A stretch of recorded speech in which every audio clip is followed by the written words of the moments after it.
Bismillahirrahmanirrahim. Assalamualaikum warahmatullahi wabarakatuh.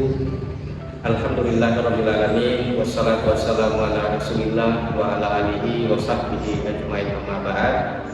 Alhamdulillah, puji syukur kita panjatkan kepada Allah Subhanahu wa taala atas segala limpahan rahmat dan karunia-Nya sehingga kita bisa mengikuti perkuliahan hari ini.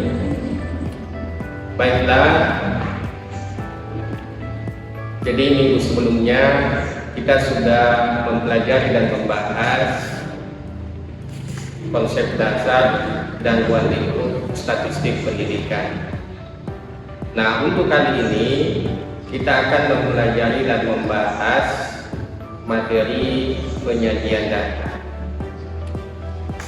Namun sebelum kita masuk pada materi inti, terlebih dahulu kita akan memahami dulu apa tujuan atau output materi yang kita pelajari pada hari ini. Jadi pada mata kuliah ini ada istilah CPMK, yaitu capaian pembelajaran mata kuliah, yang mana CPMK-nya itu adalah menguasai tentang konsep statistik deskriptif yang digunakan dalam mengolah data hasil penelitian. Nah, itu adalah tujuan atau output yang kita akan capai. Baiklah, setelah tadi capaian yang kita akan capai pada materi ini, selanjutnya kita akan membahas materi penyajian data. Jadi sebelum kita lebih jauh membahas materi penyajian data dan sebagainya, terlebih dahulu kita akan memahami dulu jenis-jenis data. Nah, berikut ini saya tampilkan jenis-jenis data. Jadi umumnya itu ada dua, itu data kualitatif dan data kuantitatif. Namun karena mata kuliah ini adalah statistik pendidikan yang lebih terfokus pada angka-angka, maka jenis data yang kita pahami adalah data kuantitatif. Nah, ada dua penggolongan data statistik. Yang pertama, berdasarkan sifat angka. Nah, ini yang pertama adalah data kontinu, yaitu data statistik yang angka-angkanya merupakan deretan angka yang sambung menyambung. Nah, contohnya misalnya data berat badan. Kemudian yang kedua, data diskrit, yaitu data statistik yang tidak mungkin berbentuk pecahan. Contohnya adalah data jumlah buku di perpustakaan misalnya. Nah, itu data berdasarkan sifat angka. Yang kedua, data berdasarkan cara menyusun angkanya. Itu ada tiga. Data nominal yang pertama, yaitu data statistik yang cara menyusunnya didasarkan pada klasifikasi tertentu. Nah, contohnya misalnya jumlah mahasiswa tahun 2013-2014 menurut tingkat dan jenis selanjutnya. Itu data nominal. Nah, data yang kedua adalah data ordinal, yaitu data statistik yang cara menyusun dan angkanya didasarkan pada urutan ranking. Kemudian ada data interval, yaitu data statistik di mana terdapat jarak yang sama di antara hal-hal yang sedang diteliti. Nah, itu sedikit terkait dengan jenis-jenis data. Nah, selanjutnya kita akan masuk pada materi penyajian data. Jadi dalam penyajian data ada beberapa jenis tabel yang kita ketahui. Yang pertama adalah master tabel. Kemudian yang kedua adalah tabel distribusi frekuensi. Nah, kita akan fokus pada yang kedua ini, yaitu frekuensi relatif dan frekuensi kumulatif. Nah, ini adalah salah satu contoh master tabel atau tabel induk yang memuat banyak karakteristik, berbeda dengan tabel biasa yang biasanya menggunakan 2 kolom, 3 kolom dan sebagainya. Nah, kemudian kita masuk pada distribusi frekuensi. Nah, apa itu distribusi frekuensi? Itu adalah pengelompokan data ke dalam beberapa kategori yang menunjukkan banyaknya data dalam setiap kategori. Setiap data tidak dapat dimasukkan ke dalam 2 atau lebih kategori. Nah, selanjutnya kita akan membahas bagaimana langkah-langkah membuat tabel distribusi frekuensi. Yang pertama adalah mengurutkan data. Jadi dalam menurunkan data ini kita bisa memulai dari yang terkecil ke yang terbesar atau sebaliknya. Tujuannya apa? Untuk memudahkan dalam melakukan perhitungan nanti pada langkah ketiga.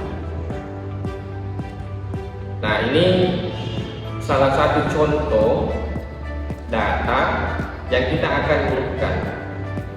Jadi diperoleh data dari yang terkecil ke yang terbesar, yaitu 215, dan nilai terbesarnya adalah 9.250.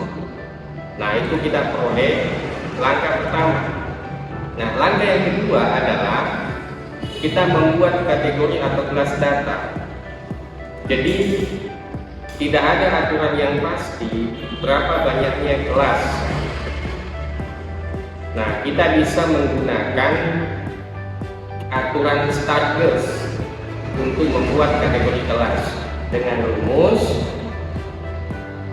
jumlah kategori sama dengan 1 ditambah 3,322 dikali log n. N itu adalah jumlah data. Nah, di sini contoh yang disajikan, diperoleh hasil kelas itu adalah 6,322, tetapi karena dalam pembuatan tabel tidak ada desimal, maka kita membulatkan menjadi 6. Itu langkah kedua ya.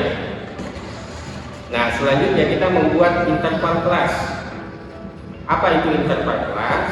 Yaitu adalah batas bawah dan batas atas dari suatu kategori. Nah, rumusnya itu adalah nilai terbesar dikurangi terkecil dibagi dengan jumlah kelas. Nah, dari contoh ini kita memperoleh bahwa interval kelas adalah 1907. Jadi interval kelasnya 1907, yaitu jarak nilai terendah dan nilai tertinggi dalam suatu kelas atau kategori. Nah, itu interval kelas. Nah, coba perhatikan hasil pembuatan tabel dengan menggunakan interval kelas sebelumnya. Jadi ini ada 5 kelas dan nilai tertingginya, nilai terendah juga ada, dan cara membuat interval setiap kelas. Nah, langkah terakhir adalah kita melakukan penturusan atau tabulasi data. Nah, jadi langkah keempat ini mudah dibuat karena kenapa? Kita menghitung dari contoh sebelumnya, misalnya kelas 1 interval 215 sampai 2122, kita tinggal menghitung atau mentabulasi data dari yang terkecil sampai 2122. Berapa frekuensi yang dihasilkan? Nah, ternyata di sini adalah 14.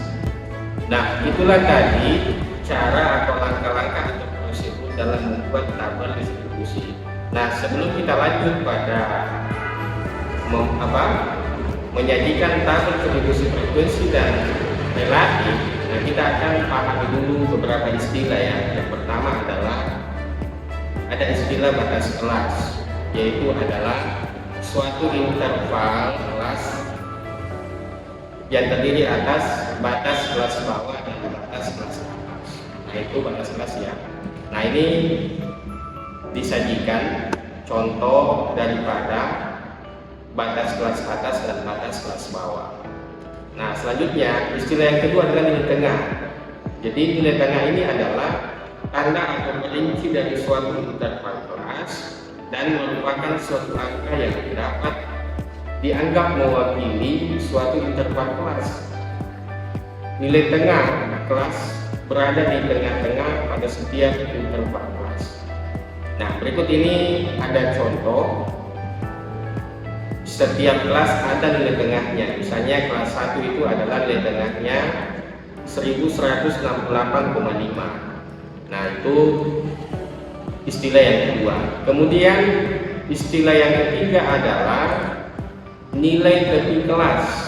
Nah, nilai tepi kelas ini merupakan nilai batas antara kelas yang memisahkan nilai antara kelas 1 dengan kelas lainnya. Penjumlahan nilai di atas kelas dengan nilai kelas bawah diantaranya dan dibagi dua. Nah, itu nilai tepi kelas. Nah, ini adalah contoh penyajian data dengan nilai tepi kelas. Kita bisa melihat contohnya di kelas 2 itu nilai tepi kelasnya adalah 2122,5 dan caranya bisa dicek ini contohnya. Oke, itulah tadi beberapa istilah yang digunakan pada penyajian tabel distribusi frekuensi relatif dan kumulatif. Nah, kita lanjut. Apa sih itu distribusi frekuensi relatif dan kumulatif? Jadi, distribusi frekuensi relatif itu bertujuan untuk membandingkan frekuensi masing-masing kelas dengan jumlah frekuensi total dikalikan 100%. Nah, tujuannya apa? Untuk memudahkan membaca data secara tepat dan tidak kehilangan makna dari kandungan data. Nah, itu distribusi frekuensi relatif. Nah, yang kedua, distribusi frekuensi kumulatif. Nah, tabel ini menunjukkan seberapa besar jumlah frekuensi pada tingkat kelas tertentu. Nah, dengan cara diperoleh dengan menjumlahkan frekuensi pada kelas tertentu dengan frekuensi kelas sebelumnya. Pada distribusi frekuensi kumulatif ini terbagi dua ya. Ada frekuensi kumulatif kurang dari, ada frekuensi kumulatif lebih dari. Nah, coba perhatikan contoh berikut ini. Nah, ini salah satu contoh distribusi frekuensi relatif. Kita bisa melihat contohnya di kelas 1 itu frekuensi relatifnya adalah 70. Nah, yang kedua terbagi dua tadi adalah distribusi frekuensi kumulatif. Nah, kita bisa melihat contoh berikut ini, salah satu penyajian data frekuensi kumulatif kurang dari. Nah, kata kuncinya adalah penjumlahan dari mulai frekuensi terendah sampai kelas tertinggi dan jumlah akhirnya merupakan jumlah data atau N. Nah, itu frekuensi kumulatif kurang dari. Nah, selanjutnya, sedangkan frekuensi kumulatif lebih dari, kata kuncinya adalah pengurangan dari jumlah data dengan frekuensi setiap kelas dimulai dari kelas terendah dan jumlah akhirnya adalah 0. Nah, ini ditampilkan contoh daripada frekuensi kumulatif lebih dari. Kita bisa melihat di kelas satunya ini adalah frekuensi kumulatif lebih dari, nilainya adalah 20. Baik, jadi itulah tadi salah satu bentuk penyajian data baik dalam bentuk distribusi frekuensi relatif dan distribusi frekuensi kumulatif. Nah, selain itu juga ada bentuk penyajian data yang lain. Nah, yang pertama adalah dalam bentuk grafik atau diagram. Nah, yang pertama adalah ada istilah P-diagram. Nah, kita bisa melihat contoh berikut ini. Ini adalah salah satu contoh P-diagram data jumlah lansia menurut jenis kelamin. Nah, yang kedua, ada bentuk penyajian data dalam bentuk bar diagram. Nah, ini contoh yang disajikan, salah satu bentuk bar diagram jumlah pasien menurut bagian di rumah sakit ASI. Nah, yang ketiga, ada bentuk penyajian data dalam bentuk diagram garis atau line diagram. Nah, berikut ini contohnya salah satu bentuk diagram garis. Selanjutnya ada histogram. Nah, ini histogram, grafiknya berbentuk balok, di mana sumbu horizontalnya itu X adalah tepi kelas dan sumbu vertikal Y adalah frekuensi setiap kelas. Nah, berikut ini ada contoh. Jadi kita membuat dulu tabel, kemudian menyajikan dalam bentuk histogram. Nah, selanjutnya ada istilah penyajian data dalam bentuk poligon. Nah, poligon ini grafik berbentuk garis dan menghubungkan antara nilai tengah kelas dengan jumlah frekuensi pada setiap kelas. Jadi datanya dulu dibuat dalam bentuk tabel, kemudian dianalisis bisa menggunakan software SPSS, nanti ada hasil dalam bentuk poligonnya. Kemudian terakhir ada scatter plot. Jadi scatter plot ini biasanya dijumpai pada hasil analisis atau output SPSS. Nah, ini adalah contoh scatter plot yang dihasilkan pada aplikasi SPSS. Baik, itulah tadi materi tentang penyajian data, distribusi frekuensi, relatif dan kumulatif, dan beberapa bentuk penyajian data yang lain. Terima kasih, semoga bermanfaat untuk kita semua. Mohon maaf atas segala kehilafan dan kekurangan. Wallahu muwaffiq ila aqwamit thoriq. Assalamualaikum warahmatullahi wabarakatuh.